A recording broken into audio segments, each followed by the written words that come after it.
Olympic ফুটবলের নারী ইভেন্টে গতরাতে মুখোমুখি হয়েছিল ব্রাজিল এবং এশিয়ার জায়ান্ট জাপান। ল্যাতিন আমেরিকার জায়ান্ট ব্রাজিল এবং জাপান নারী ফুটবল দল অত্যন্ত সুন্দর একটি ম্যাচের উপহার দিয়েছে, যেখানে হোঁচট খেয়েছে ব্রাজিল। নিশ্চিত কোয়ার্টার ফাইনালে ওঠার সুযোগটা হাতছাড়া করে তারা সমীকরণটা কঠিন করেছে।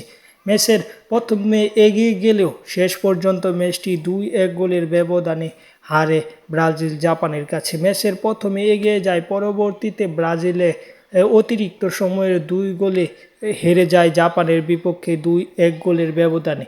এই ম্যাচ হারায় পয়েন্ট টেবিলে 3 নম্বরে আছে ব্রাজিল, কারণ প্রত্যেক দলে একটি করে ম্যাচ জিতেছে এই গ্রুপের এবং একটি করে ম্যাচ জিতায় ব্রাজিলের গোল পার্থক্য একদম কম। 2 ম্যাচে তারা 2 গোল দিতে পেরেছে। সব কিছু মিলে ব্রাজিলের জন্য কঠিন হয়ে পড়েছে কোয়ার্টার ফাইনাল। পরবর্তী ম্যাচ জয়ের বিকল্প নেই। যাই হোক, চ্যানেলটি সাবস্ক্রাইব করে পাশে থাকুন।